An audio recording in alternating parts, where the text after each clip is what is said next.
علی رسول الکریم اما بعد فاعوذ باللہ من الشیطان الرجیم بسم اللہ الرحمن الرحیم۔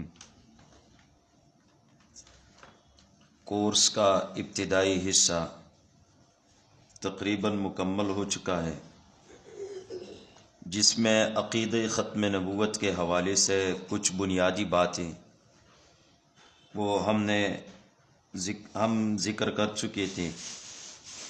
عقیدہ ختم نبوت کی تعریف اور کچھ عقائد کے حوالے سے اور عقیدہ ختم نبوت کے حساسیت کے حوالے سے کچھ بنیادی باتیں وہ آپ کے سامنے عرض کر چکے تھے۔ اور کورس کا دوسرا حصہ جو کہ قادیانیت کا ایک سوال ہے، اور قادیانی بہت زور شور سے یہ سوال کرتے ہیں کہ ہمیں کافر کیوں کہا جاتا ہے۔ بعض اوقات ہمارے جو سادہ لو مسلمان ہوتے ہیں وہ بھی سوال کرتے ہیں کہ بھائی قادیانی کافر کیوں ہے؟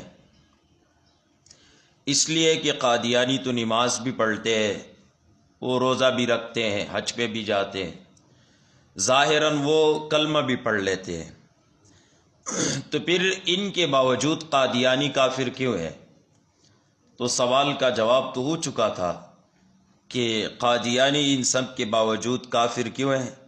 اس لیے کہ ان کے عقائد خراب ہیں، اور کفر اور اسلام کا دار و مدار یہ عقائد کے درست ہونے پہ ہے۔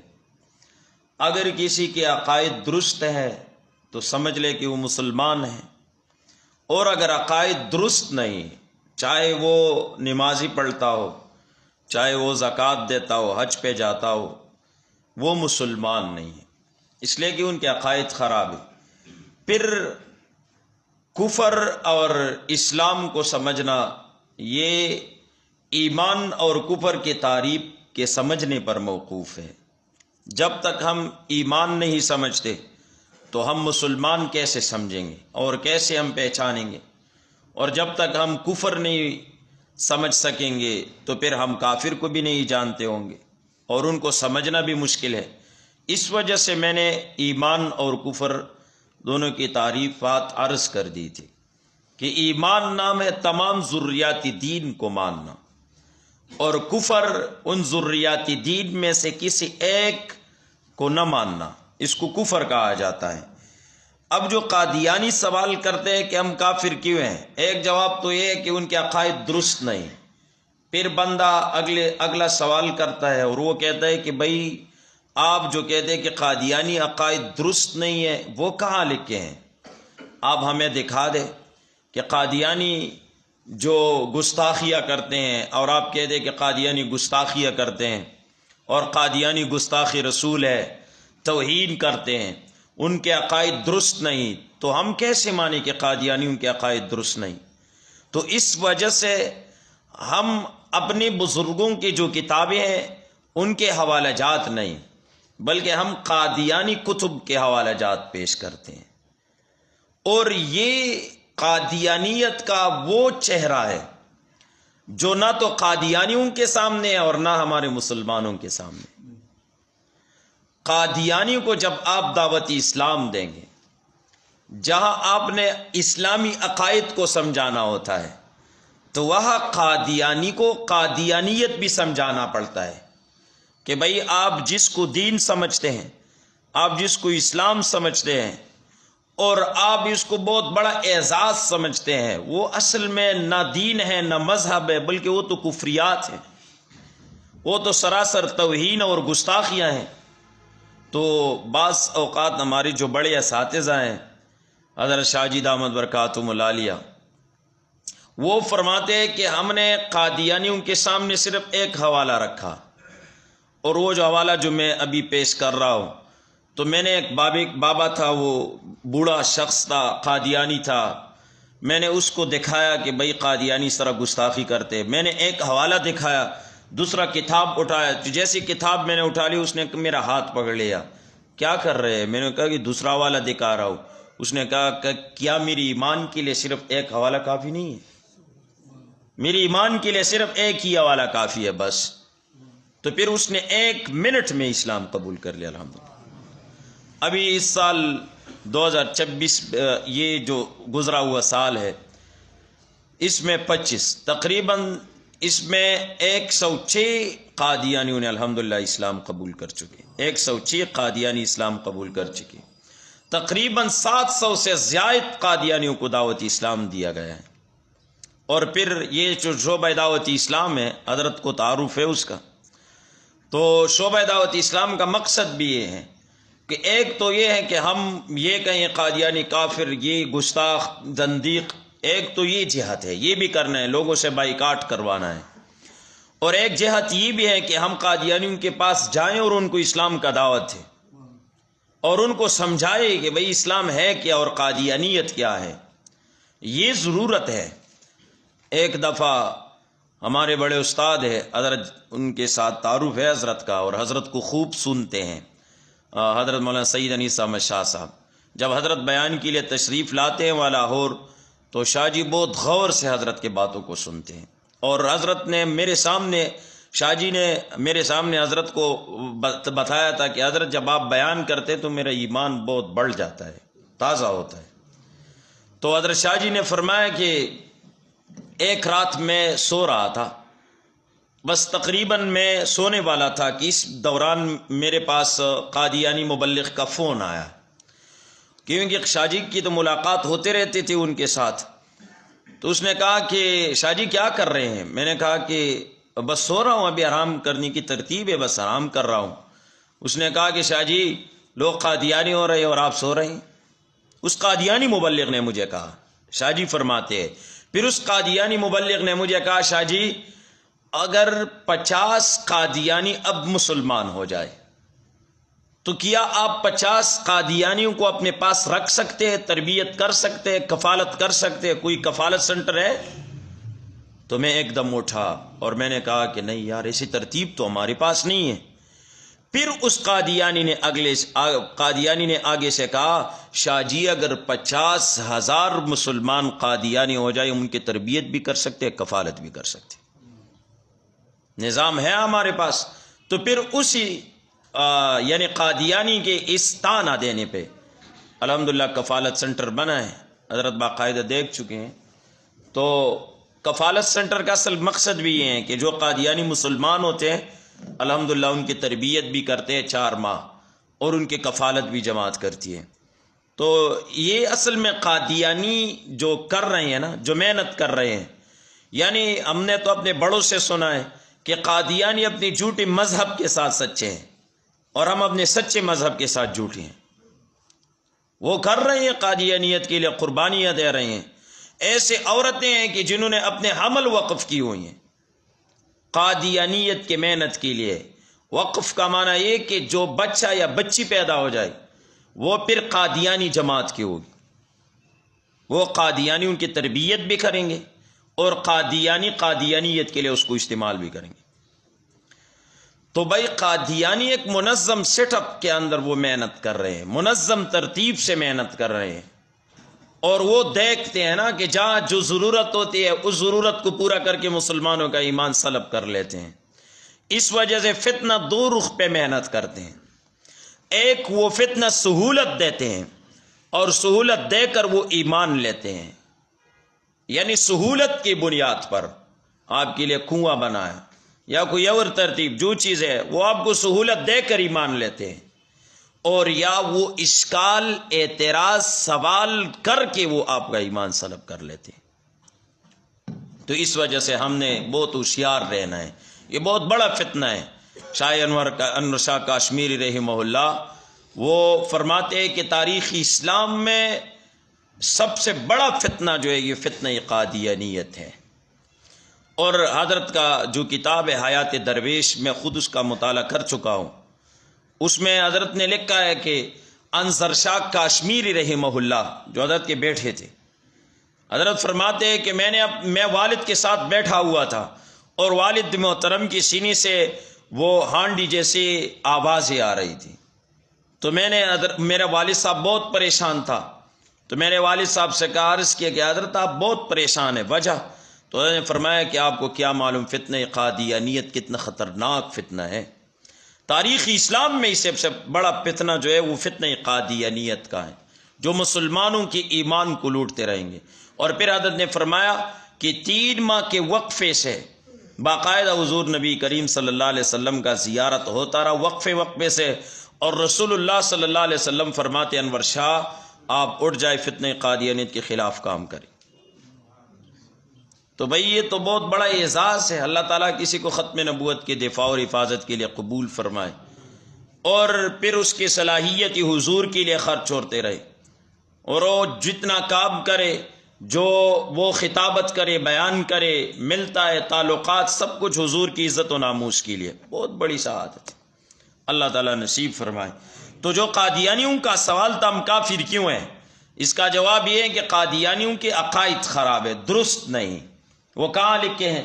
یہ قادیانیوں کا کتاب ہے، نام ہے تذکرہ، جو کہ قادیانی اس کو قرآن سمجھتے ہیں، اور قادیانی باقاعدہ اس کو قرآن کہتے ہیں، اور قادیانی تلاوت بھی اس کے کرتے ہیں تزکیہ نفس کے لیے، اور باقاعدہ اس کی تلاوت کر کے وہ اس کو ثواب، جیسا کہ قرآن مجید مسلمانوں کا کتاب ہے، اسی طرح یہ تذکرہ قادیانیوں کا قرآن ہے، اور یہ تذکرہ نام یہ بھی قرآن سے انہوں نے لیا ہوا ہے، وَإِنَّهُ لَتَذْكِرَةٌ، یہ نصیحت ہے، تو یہ نام بھی انہوں نے قرآن مجید سے لیا ہوا ہے۔ اس کا صفحہ نمبر 152 ہے، یہ باقاعدہ اس کتاب کا صفحہ ہے، اس کا تصویر ہے، اس میں یہ بدبخت لکھتا ہے، جو کہ یہ خود مرزا غلام قادیانی اس کا تصنیف ہے، اس نے خود ہی کتاب لکھا ہے۔ باقی جو روحانی خزائن ہیں 23 جلدوں میں، وہ مرزا غلام قادیانی کی کتابوں کو اکٹھا کی گئی، جو اس نے رسائل لکھی تھی مختلف، اس کو اکٹھا کر کے اس کا نام دیا ہے روحانی خزائن، 23 جلدوں میں۔ اور یہ کتاب تذکرہ مرزا غلام قادیانی کا ہے، اوپر عربی عبارت ہے رأیتنی فی المنام عین اللہ وتیقنت اننی ہوا، خود ترجمہ کر رہا ہے، میں نے اپنے کشف میں دیکھا کہ میں خود خدا ہوں، اور یقین کر لیا کہ میں یقین سے کہتا ہوں کہ میں خدا ہوں، نعوذ باللہ۔ بعض لوگ کہتے ہیں بھائی یہ تو اس نے ایک بات لکھی، نہیں، اس نے پھر خود تشریح بھی کی ہے کہ میں خدا ہوں۔ میں کیسے خدا ہوں؟ یعنی میں اس وقت یقین کرتا تھا کہ میرے اعضاء میری نہیں بلکہ اللہ تعالیٰ کے اعضاء ہے، نعوذ باللہ، اور میں خیال کرتا تھا کہ میں اپنے ساری وجود سے معدوم اور اپنے ہویت سے قطعا نکل چکا ہوں، یعنی اپنے جسم کھو چکا ہوں، اب کوئی شریک اور مناظر روک کرنے والا نہیں رہا، خدا تعالیٰ میری وجود میں داخل ہو گیا اور میرا غضب اور حلم اور تلخی اور شیرینی اور حرکت اور سکون سب اسی کا ہو گیا، اور اس حالت میں یوں کہہ رہا تھا کہ ہم ایک نیا نظام اور نیا آسمان اور نئی زمین چاہتے ہیں۔ سو میں نے پہلے تو آسمان اور زمین کو اجمالی صورت میں پیدا کیا جس میں کوئی ترتیب اور تفریق نہ تھی، پھر میں نے منشاء حق کے موافق اس کی ترتیب اور تفریق کی، میں دیکھتا تھا کہ میں اس کے خلق پر قادر ہوں، یعنی پیدائش پر قادر ہوں۔ پھر میں نے آسمانی دنیا کو پیدا کیا اور کہا انا زینا السماء الدنیا بمصابیح، یعنی یہ آیت وہ کہتے کہ یہ میرا ہی آیات ہے۔ اور پھر میں نے کہا ہم انسان کو مٹی کے خلاصے سے پیدا کریں گے، پھر میری حالت کشف سے الہام کی طرف منتقل ہو گئی اور میرے زبان پر جاری ہوا اردت ان استخلفا فخلقت آدم انا خلقنا الانسان فی احسن تقویم، یعنی میں نے ارادہ کیا کہ میں خلیفہ بناؤں تو میں نے آدم کو پیدا کیے، یقیناً ہم نے انسان کو حسن تقویم میں پیدا کیا ہے۔ یہ تو صرف ایک خواب نہیں تھا، ایک نیند نہیں تھی، بلکہ یہ تو باقاعدہ تشریح کر رہا ہے کہ میں نے جو نظام عالم ہے میں نے اس کو پیدا کیا۔ اور پھر نعوذ باللہ آگے بکتا ہے، 144 صفحہ ہے، اس پہ کہتا ہے کہ میرا بیٹا پیدا ہونے والا تھا اور میرے بیٹے کی جو صفات تھے وہ صفات یہ تھے کہ فرزند دل بند گرامی ارجمن مظہر الحق والعلا کأن اللہ نزل من السماء، بزرگ اور اقبال من حق اور رفعت کا مظہر، گویا کہ خدا آسمان سے اتر آیا ہے، یعنی میرے گھر میں میرا بیٹا پیدا نہیں ہوا بلکہ خدا پیدا ہوا، نعوذ باللہ۔ اور پھر آگے لکھتا ہے اللہ تعالیٰ مجھے کہتا ہے انت منی بمنزلۃ ولدی، تو مجھ سے بمنزلہ بیٹے کے ہیں، یعنی تو میرا بیٹا ہے۔ اور پھر آگے کہتا ہے اسمع ولدی، اللہ تعالیٰ مجھے کہتا ہے میرے بیٹے سن، یہ وہ عقائد ہے جو جس کی وجہ سے قادیانی کافر ہے نا. مقدمہ بہاولپور جو انور شاہ کاشمیری رحمہ اللہ نے قادیانیوں کے کفر بتائے تھے، وہ بھی 6 بڑے کفر تھے. یعنی آپ قادیانیوں کے بڑے کفر جو ہے اس کو آپ اکٹھا کر کے ملا لے، وہ 6 بنتے ہیں. اور پھر اس کے تفصیلات، یعنی جو تفصیلی گستاخیاں ہیں، یعنی جیسے کہ اللہ تعالیٰ کا انکار، یہ ایک بہت بڑا کفر ہے. پھر اس کے نیچے وہ کبھی توہین کرتا ہے، کبھی کچھ. تو یہ بڑی جو کفریات ہیں وہ 6 ہے جو انور شاہ کاشمیر رحمہ اللہ نے بہاولپور میں عدالت میں وہاں پہ بیان کی تھی اور پیش کی تھی. اور یہ 6 جو بڑی کفریات ہیں، مقدمہ بہاولپور جو چھپی ہے کتاب، اس میں بھی عالمی مجلس تحفظ ختم نبوت والوں نے باقاعدہ جمع کیے ہیں. اور جو علامہ منظور احمد چنیوٹھی صاحب کی کتاب ہے قادیانیت کے زرین اصول، اس میں بھی یہ 6 کفریات لکھے ہیں. تو وہ 6 بڑی کفریات ہیں. اور جو چھوٹے یعنی پھر اس کی ذیلی جو کفریات ہے اس کو ملا کے 99 کفریات، یعنی 96 90 سے اوپر بنتے ہیں. اصل میں لوگ کہتے ہیں نا کہ قادیانی عقائد بہت بہترین ہیں، قادیانی اخلاق یعنی بہت اچھے اخلاق ہوتے ہیں قادیانیوں کے. اور قادیانی جو مشہور نعرہ لگاتے ہیں love for all hatred partner, یعنی محبتیں پھیلاؤ نفرتیں نہیں، محبت سب کے لیے نفرت کسی سے بھی نہیں. یہ جو آواز لگاتے ہیں قادیانی ظاہر میں تو بہت خوبصورت نعرہ ہے، اور اصل قادیانیت کا چہرہ یہ ہے جو آپ دیکھ رہے ہیں. یہ قادیانیت کا اصل چہرہ ہے جو کہ ان کے عقائد ہیں. پھر آگے لکھتا ہے نعوذ باللہ من ذالک، وہ کہتے ہیں کہ میں اللہ تعالیٰ کا بیوی ہوں، نعوذ باللہ. اور یعنی اللہ تعالیٰ نے مجھے باقاعدہ رجولیت کی طاقت کا اظہار بھی کیا ہے، نعوذ باللہ. یعنی قادیانی کہتا ہے مرزا مسیح اس نے لکھا ہے ایک دفعہ ایک موقع پر اپنے حالت یہ ظاہر فرمائی کہ کشف کی حالت آپ پر اس طرح طاری ہوئی کہ گویا آپ عورت ہے، یعنی مرزا غلام قادیانی. اور اللہ تعالیٰ نے رجولیت کی طاقت کا اظہار فرمایا تھا، یعنی جو میاں بیوی کے آپس میں تعلق ہوتے ہیں، تو نعوذ باللہ من ذالک میرے اور اللہ کے درمیان یہی تعلق ہے. اور پھر کہتے ہیں سمجھنے والی کے لیے اشارہ کافی ہے. تو بھئی تو قادیانیت کا اصل چہرہ تو یہ ہے. آج کل جو لوگ کہتے ہیں کہ قادیانیوں کے اخلاق بہت اچھے ہیں، اخلاق ہی نہیں ہے، یہ تو سارے گند ہے، یہ تو صرف گند ہی گند ہے. اور افسوس کہ ہمارے بعض مسلمان جو سادہ لوگ ہوتے ہیں وہ قادیانیوں سے متاثرہ ہوتے ہیں، یعنی اس کے ظاہری اور رفائی کاموں کو دیکھ کر یا کوئی نعرہ دیکھ کر پھر ان سے متاثر ہوتے ہیں. وہ تصویر کے ایک رخ ہے، یہ تصویر کی دوسری رخ ہے جو کہ اصل ہے. اس کو آپ نے دیکھنا پڑتا ہے. ہم جو مسلمانوں کو کہتے ہیں کہ بھائی قادیانیوں کا بائیکاٹ کرو، تو اصل وجہ تو یہ ہے نا، یہ درمیان میں عقائد ہے. اس نے نبوت کا دعویٰ بھی کیا ہے. یہ یاد رکھیے گا کہ قادیانی صرف مرزا غلام قادیانی کو نبی نہیں مانتے، بلکہ وہی محمد الرسول اللہ مانتے ہیں، نعوذ باللہ. اور اس سے بھی آگے مرزا غلام قادیانی کو نبی علیہ الصلوۃ والسلام سے افضل مانتے ہیں. یہ دونوں حوالہ جات اب آپ خود دیکھ لیں. سچا خدا وہی خدا جس نے قادیان میں اپنا رسول بھیجا. یعنی خدائی سچا تب ہے کہ جب آپ قادیانی مرزا غلام قادیانی کو قادیان کا نبی مانے. تب اگر مرزا غلام قادیانی کو آپ نبی نہیں مانیں گے تو خدا بھی سچا نہیں ہے، نعوذ باللہ. اور آگے جا کر پھر اس نے محمد الرسول اللہ ہونے کا دعویٰ کیا ہے. یہ آیت محمد الرسول اللہ والذین معہ اشداء علی الکفار، مرزا غلام قادیانی خود لکھتا ہے اس وحی الہی میں میرا نام محمد رکھا گیا اور رسول بھی. یعنی یہ محمد اور رسول کا جو تذکرہ ہو رہا ہے یہ میں ہوں، مرزا غلام قادیانی کہتا ہے. یہ دیکھو یہ پوری عبارت ہے. مرزا غلام قادیانی کہتا ہے کہ میں بروزی طور پر وہی خاتم الانبیاء ہوں، اور خدا نے آج سے 20 برس پہلے براہین احمدیہ میں میرا نام محمد اور احمد رکھا ہے. براہین احمدیہ جو مرزا غلام قادیانی کا ابتدائی لکھی ہوئی کتاب ہے جس پہ وہ چھندے اکٹھا کر رہا تھا، اور یہ 50 جلدوں میں کتاب آ جائے گا، اور یہ اس کے لیے مجھے یہ پیسے چاہیے. پھر 5 جلد لکھے نا، اور پھر کسی نے کہا کہ آپ تو 50 کا وعدہ کر رہے تھے، آپ تو کہہ دیں کہ میں 50 جلد لکھوں گا. اس نے کہا کہ 50 اور 5 میں صرف 1 صفر کا فرق ہے. بیچارہ یہ بھی نہیں جانتا تھا کہ 5 اور 50 میں کیا فرق ہوتا ہے. اور پھر یہ بغیرت جو ہے ان کو نبی بنا کر کئی سٹ پہ اس نے اٹھا دیا. تو یہ کہتا ہے کہ مجھے آن حضرت صلی اللہ علیہ وسلم کا ہی وجود قرار دیا ہے، نعوذ باللہ.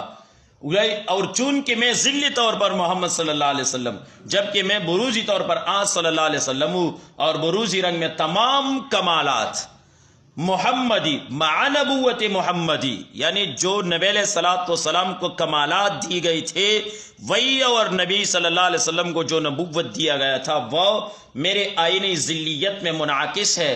تو پھر میں کون سا الگ انسان ہوا جس نے علیحدہ طور پر نبوت کا دعویٰ کیا؟ میں تو وہی محمد الرسول اللہ، نعوذ باللہ. اور پھر باقاعدہ کلمۃ الفصل میں اس کے بیٹے نے بھی یہی بات لکھی، اور یہ فضیلت کا دعویٰ کرتا ہے. یہ جو ظہور الدین اکمل مرزا غلام قادیانی کی مرید تھے. مرید ایک ہوتے ہیں مرید تو تابعدار ہوتے، جیسے ماشاءاللہ ہم سب حضرت کی مرید ہے، اور ایک ہے مرید، شیطانم مریدہ، جو کہ شیطان کی صفت ہے مرید. تو یہ مرید نہیں تھا، یہ مرید تھا اصل میں، یعنی یہ مرید تھا. لوگ کہتے ہیں ظہور الدین اکمل مرزا غلام قادیانی کا مرید، یہ مرید تھا. تو اس نے لکھا ہے کچھ اشعار، وہ لکھ چکے ہیں نا مرزا کے شان میں اس نے اشعار لکھی. یہ جب اشعار مرزا کے سامنے پیش ہو گئے تو مرزا نے اشعار پڑھے، پھر باقاعدہ اس کو چوم لیا اور اپنے دفتر میں لگا دی. اور وہ اشعار کیا تھے؟ اس میں جو ہائی لائٹ یعنی زرد لائن ہے، محمد پھر اتر آئے ہے ہم میں، اور آگے سے ہے بڑھ کر اپنے شان میں. یعنی یہ تو محمد ثانی ہے، لیکن اس پہلے محمد سے شان میں بڑھ کر ہے. محمد دیکھنی ہو جس نے اکمل غلام احمد کو دیکھے قادیان میں. یہ تو بہت صاف لکھے انہوں نے، یہ تو افضلیت کا دعویٰ ہے. اور پھر یہ کہ اس نے تمام انبیاء کی گستاخی اور توہینات شروع کی. وجہ یہ تو اپنے آپ کو نبوت کی سیٹ پہ لانا چاہتا تھا، حالانکہ نبوت تو وہ بہت پاکیزہ منصب ہے، اللہ تعالیٰ ہی عطا فرما دیتا ہے. تو وہ تو اس منصب کو نہیں پہنچ سکتا تھا، خود شرابی تھا، زانی تھا، اور سنیما جاتا تھا، یہ سب حوالے موجود ہے. تو پھر اس نے نبوت کے مقام کو گرنا شروع کر دیا اپنے لیے. اس نے کیا کہا کہ میں آدم ہوں، میں شیس ہوں، میں نوح ہوں، میں ابراہیم ہوں، یعنی سب نبیوں کے نام لیے. اور پھر اس نے کہا کہ میں یہ سب ہوں. اور پھر اس نے کہا آن حضرت صلی اللہ علیہ وسلم کے نام کا میں مظہر اتم ہوں، یعنی ذلی طور پر محمد اور احمد ہوں. تو یہ حضرت عیسیٰ علیہ الصلوۃ والسلام کے بہت خطرناک توہینات کر رہے ہیں. اور آج بھی قادیانی، یہ جو قادیانی ٹولہ ہے اور جماعت، یہ اصل میں گستاخان رسول ہے. یہ سب کے سب گستاخیاں کرتے ہیں. آپ کا جب سامنا ہو جائے نا، ایک تو ان سے ملنا بھی نہیں چاہیے، نہ تو ان کو سننا چاہیے، چاہے آپ بغض کی نیت سے سنیں، چاہے آپ نفرت کی نیت سے، لیکن سننا نہیں چاہیے. ان کے یہ تو شام پہ نا اپنے زہر پھیلا دیتے ہیں لوگ. یہ صوفی سرور صاحب رحمہ اللہ حضرت کے سامنے کچھ احباب آ گئے، حضرت کے سامنے بیٹھ گئے. انہیں کہا کہ حضرت قادیانی کا لٹریچر اور رسالہ ملا تھا، ہم نے اس کا مطالعہ کیا، اب ذہن میں عجیب شکوک و شبہات آ رہی ہیں. تو حضرت نے فرمایا کہ بھئی آپ نے سام پکڑنے کی کوشش کی ہے، سام کے منتر سی کے بغیر ڈسے گا نہیں تو اور کیا کرے گا؟ آپ کو ڈسے گا ہی. تو قادیانیوں سے ملنا، ان کو سننا، ان کے ساتھ تعلقات رکھنا، یہ جو بزرگوں نے باقاعدہ یہ فتویٰ لکھا ہے، حالانکہ یہ شرعی مسئلہ ہے، ان کے ساتھ بائیکاٹ ہے. اس کا پس منظر تو یہ ہے کہ آپ ان کو سنیں گے تو ایمان ہاتھ سے جائے گا، ایمان نہیں رہ جائے گا. تو اسی وجہ سے ان کو نہیں سننا چاہیے.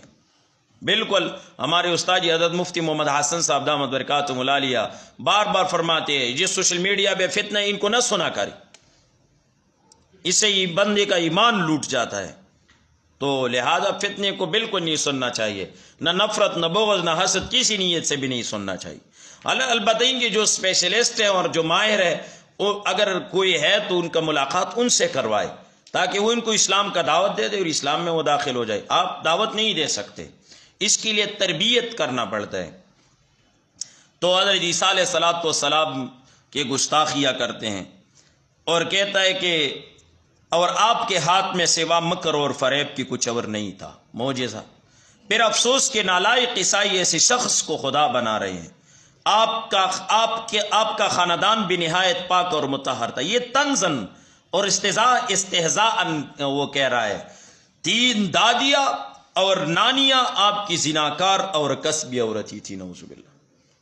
حالانکہ عیسیٰ علیہ السلام تو بن باپ پیدا ہوئی تھی، باپ تو نہیں تھا عیسیٰ علیہ السلام۔ قرآن مجید میں لم یمسسنی بشر ولم اک بغیہ، نہ تو مریم علیہ السلام نہ تو وہ شادی کر چکی تھی اور نہ کوئی زنا، نعوذ باللہ، ایسی بدفعلی تھی۔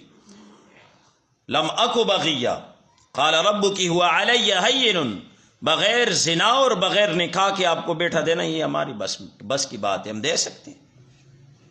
تو یہ تو کہتے ہیں کہ عیسیٰ علیہ السلام کے 3 دادیاں تھیں اور پھر کہتے ہیں 3 نانیاں تھیں، اور وہ سب کسبی اور زناکار عورتیں تھی، نعوذ باللہ، جو پیسے دے کر جسم پروشی کرتے ہیں۔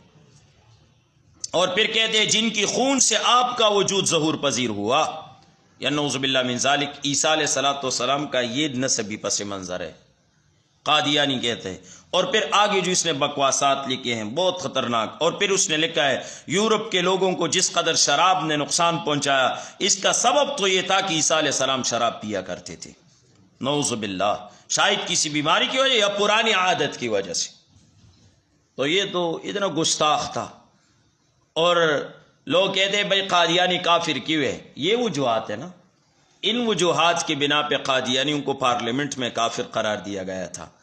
وہ کوئی عام معاملہ نہیں تھا، یا کوئی عام ایسے کوئی سرسری معاملہ نہیں تھا، بھائی بہت بڑے گستاخ تھے اور گستاخیاں کرنے والے تھے۔ مریم صدیقہ کی توحید، نعوذ باللہ، مرزا غلام قادیانی لکھ چکا ہے کہ مریم علیہ السلام وہ پہلے زنا کرتی تھی، نعوذ باللہ، زنا سے اس کا حمل ہو چکا تھا، پھر مجبوری کی وجہ سے اس نے یوسف نجار نامی شخص کے ساتھ نکاح کر لیا اور پھر اسے عیسیٰ علیہ السلام پیدا ہو گئے۔ یہ ان کے عقائد ہے۔ آج کا جو قادیانی کہتے ہیں عیسیٰ علیہ السلام وفات ہے، حیات و وفات پہ بات ہوگی، ہم ان کو تو کہتے ہیں کہ نہیں، عیسیٰ علیہ السلام، مرزا غلام قادیانی کی شخصیت و کردار پہ بات ہوگی۔ اگر مرزا سچا تو مانیں گے، اگر مرزا جھوٹا تو بات ہی ختم۔ وہ کہتے ہیں کہ نہیں، عیسیٰ علیہ السلام کے حیات و وفات پہ بات ہوگی، تو پھر ہم ان کو کہتے ہیں اگر عیسیٰ علیہ السلام کے حیات و وفات پہ بات کرنا ہے تو پھر پوری زندگی پہ بات کرنا ہے۔ باپ کون تھا، نہیں تھا، تو کیسے پیدا ہو گئے، یہ سب، ان سب معاملات پہ پھر بات ہوگی نا۔ صحابہ کرام اہل بیت، ان کے توہینات، فمن دخل فی جماعتی دخل فی صحابت سید خیر المرسلین، اس نے لکھا ہے کہ جو قادیانی ہو گیا وہ صحابی ہو گیا، نعوذ باللہ۔ یعنی صحابیت کے لیے صرف ایک شرط ہے کہ وہ قادیانی ہو جائے، بس، یہ اس نے لکھا ہے۔ اصحاب صدق و وفا ایک کتاب ہے جی جو قادیانی لکھ چکے ہیں، 313 اصحاب صدق و وفا، اس میں ان لوگوں کو جمع کیا گیا ہے جو مرزا غلام قادیانی پہ سب سے پہلے مرتد ہو چکے تھے، یعنی 313 تھے۔ وہ 313 قادیانی اصحاب بدر سمجھتے ہیں، نعوذ باللہ۔ ان کو جو مقام دیا ہے، ان کے باقاعدہ تصویریں لگے اس کتاب میں، اور ان کا وہ پورا منظر نامہ ہے، اس میں پس منظر ہے، ہماری ثوابیہ اور 400 کی بھی کچھ ہے اس میں۔ یعنی آپ یہ آپ اس بات کو سوچ لیں کہ مرزا غلام قادیانی جو نبوت کا دعوے دار تھا، اس نے نبوت کا دعویٰ 1901 میں کیا تھا، سن 1901 میں اس کے نبوت کا دعویٰ ہے، اور 1905 میں سب سے پہلا بندہ وہ قادیانی 400 کا ہو چکا تھا، یعنی 1905 میں قادیانیت 400 پہنچ چکی۔ تو آپ کیا سمجھتے ہیں، ہمارے جو پشاور کے علاقے ہے، سپینا واڑے، اچینے اور اس طرح شیخ محمدی، اس میں تو جدی پشتی قادیانی تھی، تو یہ ہے قادیانیت ناسور ہے۔ اب بھی پشاور کے کئی علاقوں میں قادیانی مرزواڑے ہے، یہ صرف مرزواڑے نہیں بلکہ فعال ایکٹیو مرزواڑے ہے جو بہت فعال ہیں، باقاعدہ قادیانی محنت کر رہے ہیں۔ اہل بیت، اس کے توہینات، قرآن مجید کی توہین، میں نے آپ کو کہا نا کہ یہ تذکرہ کو قرآن کہتے ہیں، یہ لے حوالہ، یہ تذکرہ کتاب میرے ساتھ بھی پڑھا ہے وہاں گھر میں، اس میں لکھا ہے تذکرہ یعنی وحی مقدس، وہی مقدس تو ہم قرآن کو کہتے ہیں، یہ تذکرہ کو وہی مقدس کہتے ہیں، اور پھر ہمارے قرآن کے بارے میں کیا کہتے ہیں؟ قرآن شریف خدا کی کتاب اور میرے منہ کی باتیں ہیں، نعوذ باللہ، یہ ہمارے قرآن کے بارے میں کہتے ہیں۔ اور پھر کہتے ہیں، ہم تو کہتے ہیں قرآن کہاں موجود ہے؟ قرآن اگر موجود ہوتا تو کسی کے آنے کی ضرورت کیا تھی؟ مشکل تو یہی ہے کہ قرآن دنیا سے اٹھ گیا ہے، اس لیے ضرورت پیش آئی کہ محمد الرسول اللہ کو بروزی طور پر دوبارہ دنیا میں مبعوث کر کے آپ پر قرآن شریف اتارا جاوے۔ یعنی یہ جو ہمارا قرآن ہے اس کو قادیانی نہیں مانتے، وہ تذکرہ کو مانتے ہیں۔ باقاعدہ اس میں لکھا ہے، مرزا غلام قادیانی نے کہا کہ میں نے تب میرے سمجھ میں تب ہے کہ ہاں ہمارے تذکرے میں یہ وہی بھی موجود ہے کہ انا انزلناہ قریبا من القادیان، کہ قرآن کو ہم نے قادیان میں اتارا۔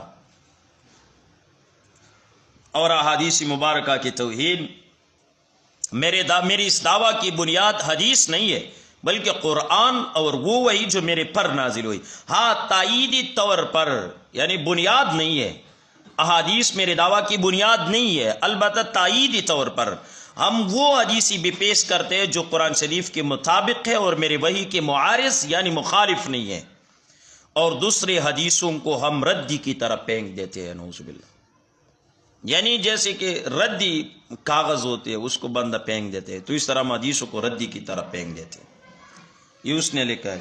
اور جس مشن کے لیے قادیانی کو کھڑا کیا گیا تھا وہ تھا حرمتی جہاد کا اعلان، وہ کر چکے، سو آج سے دین کے لیے لڑنا حرام کیا گیا۔ اب اس کے بعد جو دین کے لیے تلوار اٹھاتا ہے اور غازی نام رکھ کر کافروں کو قتل کرتا ہے وہ خدا اور اس کے رسول کا نافرمان ہے۔ ہاں جو قادیانی خدا ہے اس کا نافرمان ہے، جو قادیانی بناوٹی رسول ہے اس کا نافرمان ہے، جو حقیقی خدا اور حقیقی رسول ہے اس کا فرمان بردار ہے۔ بات تو اصل میں یہ ہے، لیکن اس بیچارے کو، اور یہ آپ دیکھ لینا مرزا غلام قادیانی نے جتنے دعوے کیے ہیں اس میں کہیں نہ کہیں پہ معارضات، یعنی اس میں آپس میں تضاد موجود ہے، لیکن دو دعوے ایسے ہیں کہ جس میں کئی بھی اس کے مخالف مرزا غلام قادیانی نہیں بولی، نہ اس میں تعارض موجود ہے، ٹکراؤ موجود ہے۔ وہ کیا ہے؟ انگریز کی تابعداری فرض ہے، جہاد حرام ہے۔ کئی بھی ایسا نہیں کہا کہ انگریز کی تابعداری فرض نہیں ہے، جہاد حرام نہیں۔ اور پھر یہ تو بکتا رہا، میں نے انگریز کی تابعداری پہ اتنی کتابیں لکھے ہیں کہ جسے 50 الماریاں بھر سکتے ہیں، 50 نہیں 50,000 بھر سکتے ہیں۔ آپ تو تھی ان کے غلام، کھڑا کر دیا تھا آپ کو، اس لیے حرمین شریفین جو کہ ہمارے لیے بہت ادب اور احترام کے مقامات ہیں، ہماری اعتقادی نسبت ہے، وہ اس کو بھی نہیں چھوڑتے۔ لوگ معمولی اور نفلی طور پر حج کرنے کو بھی جاتے ہیں، مگر اس جگہ یعنی قادیان نفلی حج سے زیادہ ثواب ہے، اور غافل رہنے میں نقصان اور خطر، کیونکہ سلسلہ آسمانی اور حکم ربانی، یعنی قادیان آنا یہ حج جانے سے بہتر ہے۔ حج جانا نفلی ہے، قادیان آنا فرض ہے، تو قادیانی شوق سے جاتے، اور وہاں پہ باقاعدہ وہاں پہ جو جگہ ہیں اس میں جاتے ہیں، دعائیں کرتے ہیں کہ یہ دعائیں قبول ہوتی ہے۔ قادیانی کلمہ طیبہ بھی پڑھتے ہیں، لا الہ الا محمد رسول اللہ۔ اس کی حقیقت کیا ہے؟ قادیانی کیوں یہ کلمہ پڑھتے ہیں؟ ہمارے سادہ لوگ مسلمان اس سے بھی دھوکہ کھا جاتے ہیں کہ قادیانی تو کلمہ پڑھتے ہیں، یہ کبھی کبھی اپنے جو جن کے مرزواڑے ہیں اس پہ باقاعدہ لکھتے ہیں لا الہ الا محمد رسول اللہ۔ تو یہ جو کلمہ پڑھتے ہیں اس کی حقیقت کیا ہے؟ مرزا غلام قادیانی کا بیٹا کلمۃ الفصل نامی کتاب ہے، اس میں اس نے اس سوال کا جواب لکھا ہے کہ ہم کلمہ کیوں پڑھتے ہیں۔ کہتے ہیں بھئی ہم کو نئی کلمے کی ضرورت نہیں، کیونکہ مسیح موعود یعنی مرزا غلام قادیانی نبی کریم سے کوئی الگ چیز نہیں ہے، جیسا کہ مرزا غلام قادیانی خود کہتا ہے، سوار وجودی وجودا، یعنی میرا وجود ہی نبی کریم صلی اللہ علیہ وسلم کا وجود ہے۔ نیز من فرق بینی و بین المصطفیٰ فما عرفنی وما رعا، جو مرزا اور نبی کریم صلی اللہ علیہ وسلم میں فرق کرتا ہے وہ تو مرزا کو نہیں پہچانتا، یعنی دونوں ایک ہی وجود کے دو نام ہے۔ اور پھر وہ کہتا ہے کہ اللہ تعالیٰ کا وعدہ تھا وہ ایک دفعہ اور خاتم النبیین کو مبعوث کرے گا، جیسا کہ آیت آخرین منہم سے ظاہر ہے۔ پس مرزا غلام قادیانی خود محمد الرسول اللہ ہے، نعوذ باللہ۔ اس لیے جو عیسائی اسلام کے لیے دوبارہ دنیا میں تشریف لائے، اس لیے ہم کو کسی نئی کلمے کی ضرورت نہیں۔ ہم نئی کلمہ کیوں نہیں پڑھتے؟ یہ تو وہی محمد رسول اللہ ہے۔ یعنی ہم جو کلمہ پڑھتے ہیں، محمد پڑھتے ہیں، یہ قادیانی کہتے ہیں نا، اس میں جو محمد ہے اس سے مراد مرزا غلام قادیانی ہے، نعوذ باللہ۔ کلمہ تو ہمارا پڑھتا ہے، یہی لا الہ الا اللہ محمد رسول اللہ پڑھتے ہیں، لیکن محمد سے مراد مرزا غلام قادیانی لیتے ہیں۔ طاہر عبد الرزاق صاحب جو بہت بڑے عاشق رسول ہے، ورلڈ ختم نبوت، باقاعدہ اس کی ایک تنظیم ہے، جماعت ہے، کام کرتی ہے، اس کی وہ سربراہ ہے۔ حضرت ایک دفعہ میں نے حضرت سے پوچھا، ابتدائی دور میں جب ہم کورس جاتے تھے لاہور، تو میں نے کہا حضرت قادیانی کافر کیوں ہے؟ تو حضرت نے مجھے کہا اس لیے کہ وہ کلمہ پڑھتے ہیں۔ تو میں حیران ہو گیا کہ حضرت کلمہ پڑھنے سے تو بندہ مسلمان ہوتا ہے، کلمہ پڑھنے سے وہ کافر کیسے ہو گئے؟ اس نے کہا کہ محمد سے مراد مرزا غلام قادیانی لیتے ہیں، اگر کلمہ انہوں نے پڑھ لیا تو کافر ہو گئے۔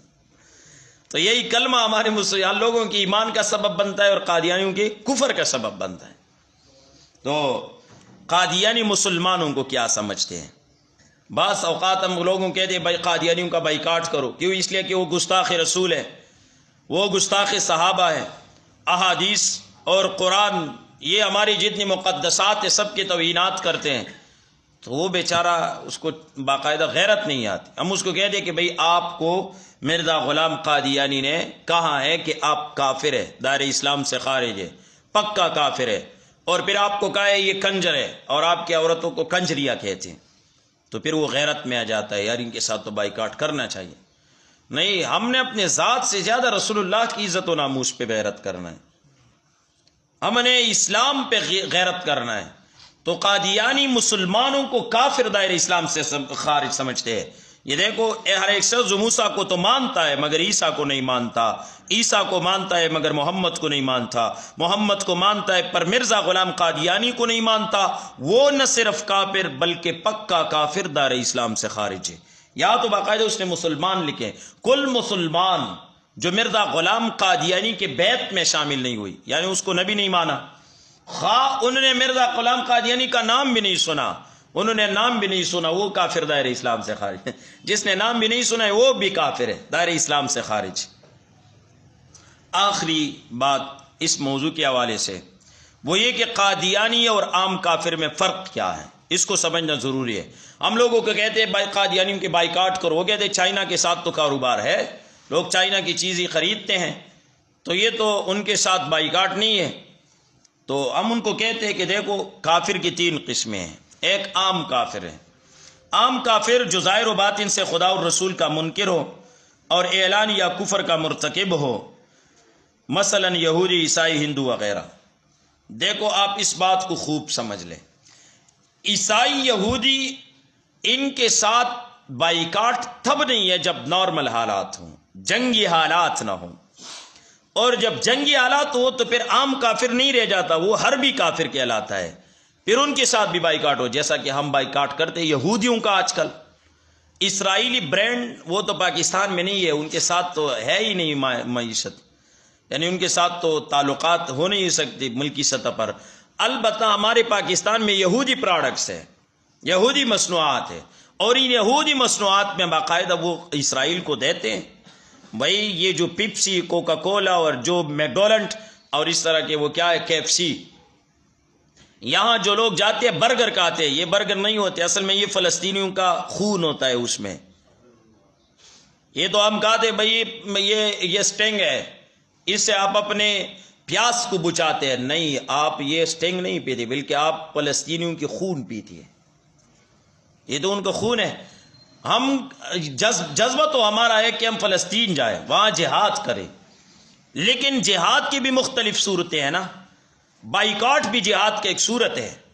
تو آپ بائیکاٹ کریں، آپ کے بست اور آپ کے بساط اور آپ کے طاقت کے مطابق ہے، آپ کر سکتے ہیں، بائیکاٹ کر لیں۔ آپ کیوں کوک اور پیپسی اور اس طرح کی یہ چیزیں پیتے ہیں؟ مسلمان تو اپنے زبان کا ذائقہ وہ یاد رکھتے، اس کے لیے محنت کرتے، بھائی زبان کا ذائقہ ہو یا نہیں، ایمان کا ذائقہ بچانا چاہیے۔ بھائی ہم تو زبان کے ذائقے پہ ایمان کا ذائقہ کھو دیتے ہیں، تو اس لیے یہودیوں کا بائیکاٹ انتہائی ضروری ہے۔ یہ یہودی برانڈ ہے، اچھا ہے، یہ بھائی اصل میں برانڈ ایمان ہونا چاہیے، ایمان ہی ایمان کا معیار ہونا چاہیے۔ تو بھئی اس کے لیے بائیکاٹ ہے یہودیوں کے ساتھ، اس لیے کہ یہ بھی عربی کافر ہے، باقاعدہ مسلمانوں کے وہ قتل عام کر رہے ہیں، لیکن عام نارمل حالات میں پھر ہے۔ لیکن یہ ہے کہ قرآن مجید میں اللہ تعالیٰ فرماتے یا ایھا الذین آمنوا لا تتخذوا اليہود والنصارى اولیاء، آئیڈیل نہیں بنائیں گے یہود اور نصارہ کو، دلی دوستی ان کے ساتھ نہیں کرنی۔ آج کل ہمارے نوجوان ہوتے ہیں جو کرکٹر ہوتے ہیں یہودی، وہ کہتے ہیں یہ ہمارے لیے آئیڈیل ہے۔ یہ بھئی ہمارے اور آپ کے لیے آئیڈیل تو صحابہ، خلفائے اربعہ، عشرہ مبشرہ، اہل بیت، ازواج مطہرات، وہ ہمارے لیے آئیڈیل ہے۔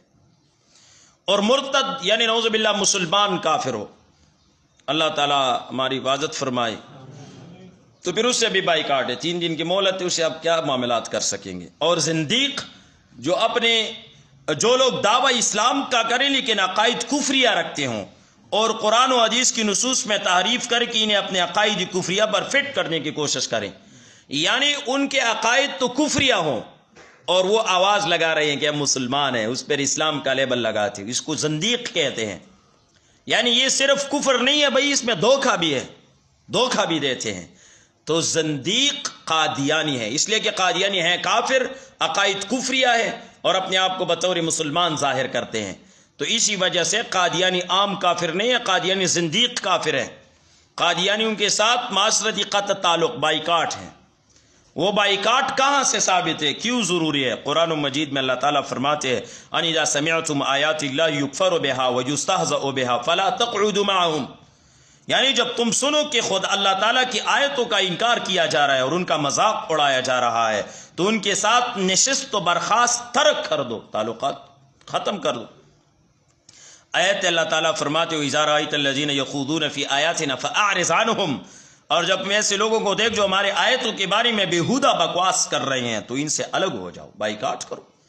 یہی تو ہمارے علامہ جساس رحمہ اللہ احکام القرآن کہ جہاں پر اسلامی احکام انہوں نے لکھا ہے وہ بھی فرماتے ہیں وَهَذَا يَدُلُّ عَلَىٰ أَنَّ عَلَيْنَا تَرْكُ مَجَالِسَةَ الْمُلْحِدِينَ، یہ آیت اس امر پر دلالت کرتی ہے کہ مسلمان ملحدین کے ساتھ نشست و برخاست ترک کر دے۔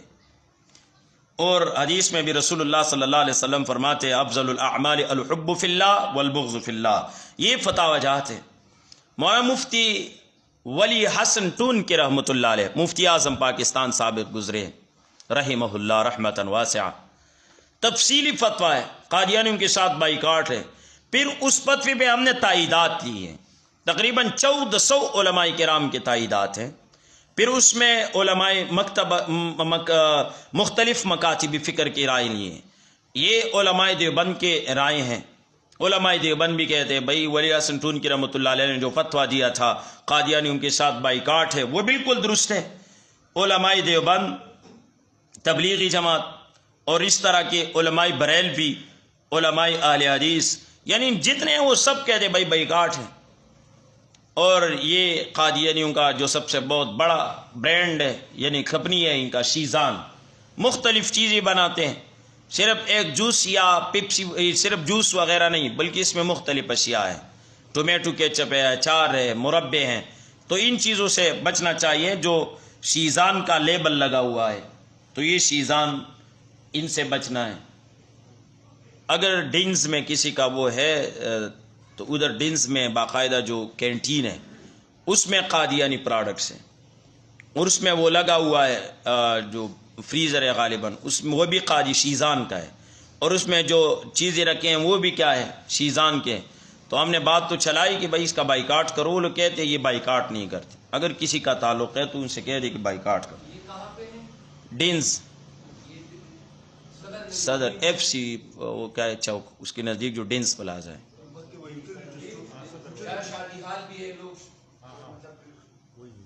جو مین چوک ایف سی ہے نا، ایف سی چوک، اس کے ساتھ جو ڈنز پلازا ہے، ہاں یوٹیلیٹی سٹور میں بھی ہوتے تھے۔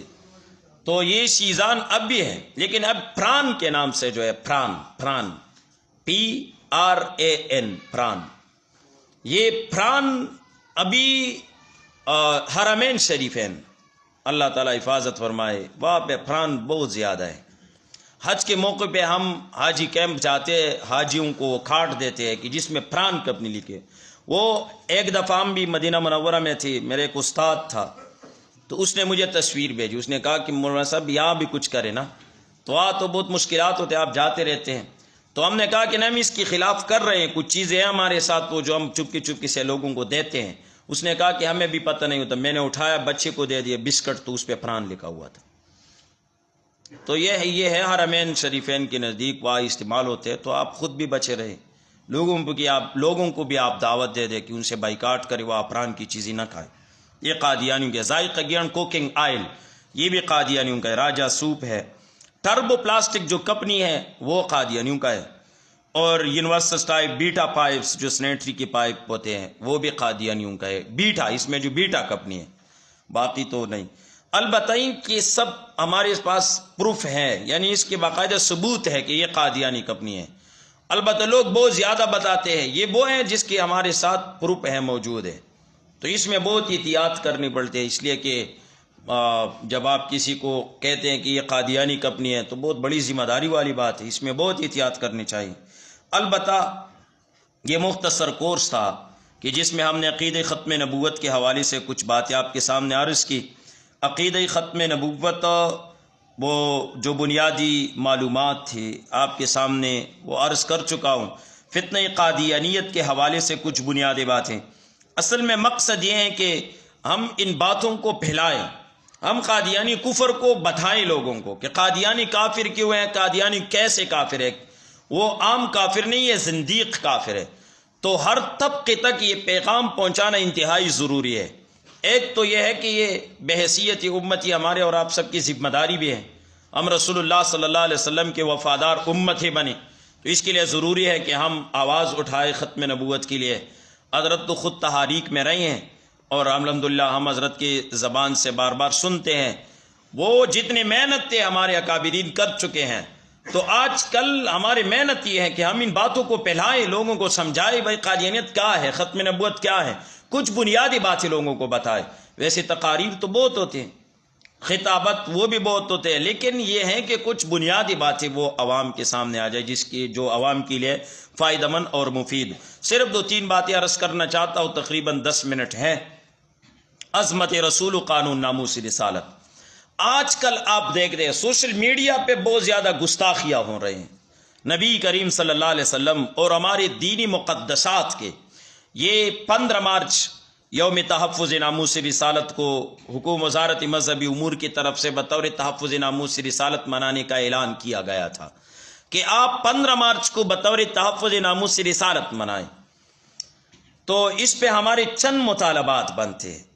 تو یہ ہے کہ ایک تو یہ کہ گستاخی رسول کا سزا کیا ہے، تو آپ سب جانتے ہیں کہ سزا جو بندہ گستاخی کا مرتکب ہو، نعوذ باللہ اگر وہ مسلمان ہو تو کافر ہو جاتا ہے، اور اگر وہ کافر ہے تو وہ تو پہلے سے کافر ہے، دونوں کی سزا وہ کیا ہے، موت ہے، قتل کرنا۔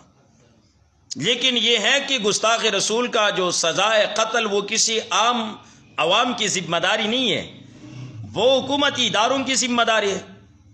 اور اس لیے کہ 295C جو آئین ہے، 295C یہ آئین ہے، اور اس آئین میں باقاعدہ لکھا ہے کہ بھائی گستاخ رسول کا سزا قتل ہے۔ یہ ملک پاکستان کا آئین ہے۔ ابھی قرآن مجید میں بھی جو آیات ہے اس سے یہی ثابت ہوتا ہے کہ گستاخ رسول کا سزا قتل ہے، احادیث سے بھی یہ ثابت ہے گستاخ رسول کا سزا قتل۔ یہی آئین و قانون ہمارے پاکستان کا بھی ہے کہ بھائی گستاخ رسول کا سزا قتل ہے۔ تو 295C سوشل میڈیا پہ آج کل بہت زیادہ گستاخیاں ہو رہی ہیں، اور بہت عجیب قسم کی گستاخیاں، یعنی اگر میں اس کو ذکر کرنا چاہوں تو آپ سننے کے لیے تیار نہیں ہو جائیں گے، یعنی برداشت آپ نہیں کریں گے۔ ایک وہ دور جو رسول اللہ صلی اللہ علیہ وسلم کا دور تھا، اس وقت کی گستاخیاں ہیں، جو لوگ نبی کریم صلی اللہ علیہ وسلم کو کہتے تھے انک لمجنون، یہی گستاخیاں تھی۔ اور ایک آج کل کی گستاخیاں، اس دور کی گستاخیاں، یہ بہت خطرناک ہے، نعوذ باللہ من ذالک۔ وہ اپنے شرمگاہوں اور غلط اعضاء پر نبی کریم صلی اللہ علیہ وسلم کے نام مبارک لکھتے ہیں، اور پھر بی بی عائشہ رضی اللہ تعالیٰ عنہ کے نام لکھتے ہیں، اور پھر آپس میں ملتے ہیں، نعوذ باللہ۔ اس قسم کی غلیظ ترین گستاخیاں ہیں۔ یہ جو عدالتوں میں کیسز ہیں کہ بھائی گستاخی، انہوں نے گستاخیاں کیے، کچھ 400 گستاخ جو گرفتار ہوئی تھے نا، 400 گستاخ گرفتار ہوئی تھی، یعنی اس قسم کی گستاخیوں کے مرتکب تھے۔ وہ یوم تحفظ قرآن کے حوالے سے سوشل میڈیا پہ کچھ باتیں چلی تھی، یعنی وہ مطالبہ ہمارا یہ تھا کہ کچھ بدبخت ایسے تھے کہ وہ مسجد میں آتے رات کے وقت قرآن مجید کو اٹھا لیتے اور پھر قرآن مجید پہ نعوذ باللہ انسانی مادہ کو گرا دیتے تھے، یعنی اس قسم کی گستاخیاں تھیں۔ اور پھر ان گستاخان کو گرفتار کیا گیا، اور جب گستاخان کو گرفتار کیا گیا تو پھر ان کی ڈی این اے ٹیسٹ کرائے گئے، اور پھر ڈی این اے ٹیسٹ سے ثابت ہو گیا کہ یہ بدبخت گستاخی کر چکا ہے۔ پھر کچھ لوگ آئے اور کہنے لگے کہ بھائی جو گستاخیاں ہو رہے ہیں یہ تو ان کو پنسایا جا رہا ہے، یہ گستاخیاں نہیں کرتے، مرتکب نہیں ہے گستاخیوں کے، بلکہ ان کو تو پنسایا جا رہا ہے، اور جو لوگ ان پہ کیسز کر رہے ہیں تو ان کو پیسے ملتے ہیں، پیسوں کے لیے یہ کر رہے ہیں۔ یہ عجیب قسم کے پروپیگنڈے پھیلائے گئے، لیکن افسوس یہ ہے کہ ہمارے کچھ عوام لا علمی اور جہالت کی بنیاد پر ان پروپیگنڈوں کے شکار ہو گئے اور پھر گستاخان کی طرفداریاں کرتے رہے۔ ایک تو یہ کہ بندہ کو معلومات نہ ہو تو کس سے معلومات حاصل کر لے، پھر اپنا ایک نظریہ قائم کر لے، اور اگر کسی کو معلومات ہے تو تب تو رسول اللہ صلی اللہ علیہ وسلم کی عزت و ناموس کے لیے اٹھنا چاہیے، ذمہ داری ہے ہمارے۔ آج کل بہت خطرناک گستاخیاں ہو رہی ہیں، تو یہ بات آپ سمجھ لیں کہ جو گستاخیاں تھی، گستاخان کی گستاخیاں تھی، وہ کسی 1-2 صفحات کی بات نہیں تھی، وہ 400 صفحات پہ مشتمل تھی، 1100 صفحات، یعنی وہ فائل جو اس کا بنایا گیا تھا وہ فائل 1100 صفحات پہ مشتمل کہ جس میں ان کی گستاخیاں تھیں۔ تو عدالت والے آ گئے اور پھر ان کو رہا کر گئے۔ ہمارے لوگ کہنے لگے بھئی ایک بندہ تھا اور عدالت نے گرفتار کر کے پھر اس کو رہا کر دیا، کیا ہوا؟ نہیں، یہ تو بہت بڑی بات ہے، رسول اللہ صلی اللہ علیہ وسلم کی عزت و ناموس کے پہرہ دار ہم کیسے رہیں؟ بھئی رسول اللہ صلی اللہ علیہ وسلم کی عزت و ناموس کا تحفظ کون کرے گا؟ اس وجہ سے کہ ہمارا مطالبہ ہے 295C آئین یہ کہتی ہے کہ بھئی ان کو سزا دلائی جائے، ان کو قتل کر دیا جائے۔ یہ جو آئین بنا ہوا تھا تو میں مختصر خلاصہ عرض کرتا ہوں۔ 1983 میں مشتاق راج ایک گستاخ تھا، اس نے کتاب لکھا تھا آفاقی اجتماعیت، اس میں گستاخیاں تھی۔ وہ کتاب پھر 1984 میں جناب اسماعیل قریشی صاحب نے اس کو کتاب وہ اٹھا کے نہ پھر عدالت میں گئی، وہاں پہ کیس دائر کیا کہ بھئی کتاب کو ضبط کر دیا جائے، یعنی کچھ باتیں انہوں نے سامنے رکھی عدالت کی، کتاب کو فوراً ضبط کر دیا جائے۔ نمبر 2، ایک مؤثر قانون گستاخ رسول کے خلاف بنایا جائے، اور یہ کہ گستاخ رسول کا سزا قتل ہو، اس لیے کہ جو تعزیرات پاکستانی اصل میں پوری پس منظر ہے۔ تعزیرات پاکستانی تو پہلے تعزیرات ہند تھے، اور اس سے پہلے یہ تعزیرات جو اس وقت تھے یعنی اکبر بادشاہ کے وقت میں بھی یہ قانون تھا، یعنی اس سیکولر دور میں بھی اس قانون کے تحت باقاعدہ گستاخان کو سزا ہو گیا تھا، وہ قتل کر دی گئی تھی۔ تو پھر یہ قانون آتا رہا، تعزیرات ہند، پھر تعزیرات پاکستان، اس میں جو دفعہ 152A تھا تو پھر اس کو 295A کر دیا گیا، اور پھر اس میں ترمیم کر کے 295C کر دیا گیا۔ اور پھر یہ قانون جو بنا تو مئی 1926 میں ایک خاتون تھی، ایک عورت تھی بدبخت، اس نے توہین کر گئی۔ آپا نثار فاطمہ جو نیشنل اسمبلی کے ممبر تھی، اس نے پھر کیس دائر کی، اور اس کی وجہ سے قانون بنا 295C۔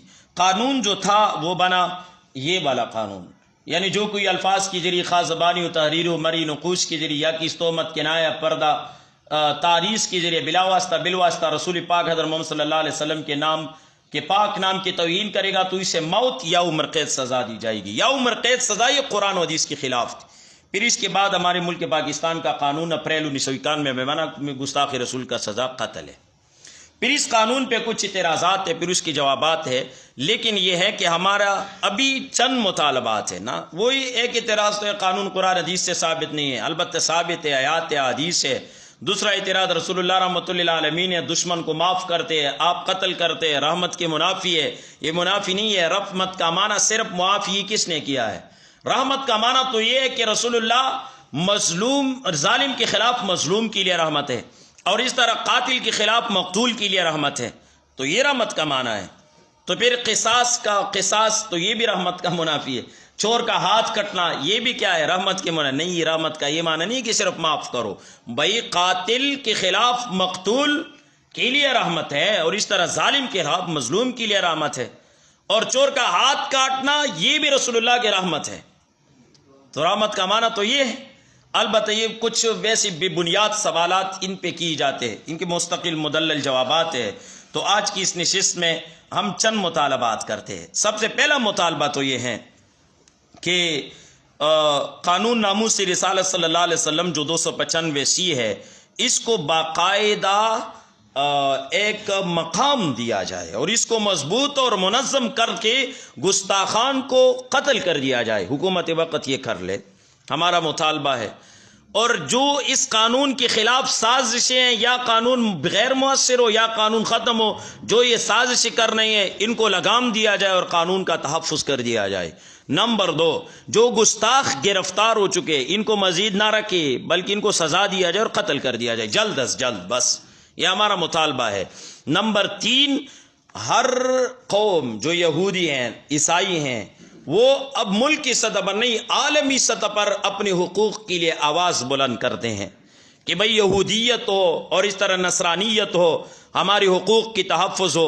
تو ہم بھی کہتے ہیں نا بھئی آپ بھی اٹھے عالمی سطح پر حضور نبی کریم صلی اللہ علیہ وسلم کی عزت و ناموس کے لیے قانون سازی کا آواز اٹھائے، عالمی سطح پہ اٹھائے کہ پوری دنیا میں رسول اللہ کی گستاخی نہ ہو، اس کے لیے ایک منظم قانون ہونا چاہیے۔